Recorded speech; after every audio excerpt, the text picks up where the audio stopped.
शिव तांडव स्तोत्र। यह स्तोत्र भगवान शिव की महिमा, उनके विराट स्वरूप और उनके तांडव नृत्य की अद्भुत ऊर्जा का वर्णन करता है। इसमें शिव के इस रूप को अत्यंत काव्यात्मक और प्रतीकात्मक भाषा में प्रस्तुत किया गया है।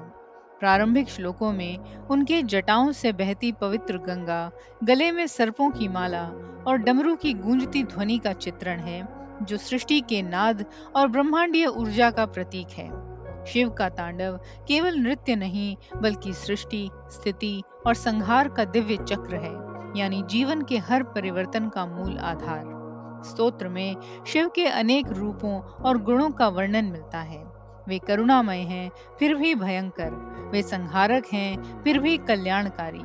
उनके मस्तक पर प्रज्वलित अग्नि अहंकार और अज्ञान के नाश का संकेत देती है, जबकि अर्धचंद्र शांति और संतुलन का प्रतीक है।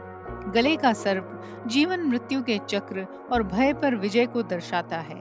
शिव का यह रूप हमें सिखाता है कि जीवन में विरोधाभासों के बीच भी संतुलन बनाए रखना ही सच्ची साधना है।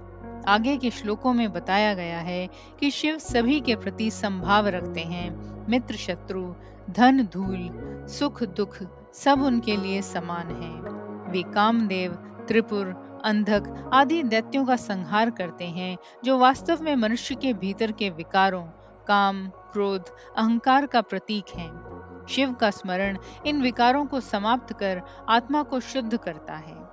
स्तोत्र का एक और महत्वपूर्ण संदेश यह भी है कि सच्चा सुख बाहरी वस्तुओं में नहीं, बल्कि आंतरिक शांति और ईश्वर की भक्ति में है। जब साधक अपने मन को शांत करके अहंकार और दूषित विचारों का त्याग कर शिव नाम का स्मरण करता है, तब वह वास्तविक आनंद और मुक्ति की ओर बढ़ता है। अंत में यह बताया गया है कि जो व्यक्ति इस स्तोत्र का नियमित पाठ, स्मरण और चिंतन करता है, वह शुद्ध होकर शिव की भक्ति प्राप्त करता है और उसके जीवन के सभी भ्रम दूर हो जाते हैं। सार स्वरूप शिव तांडव स्तोत्र हमें यह सिखाता है कि जीवन परिवर्तनशील है और हर परिवर्तन के पीछे एक दिव्य शक्ति कार्य कर रही है।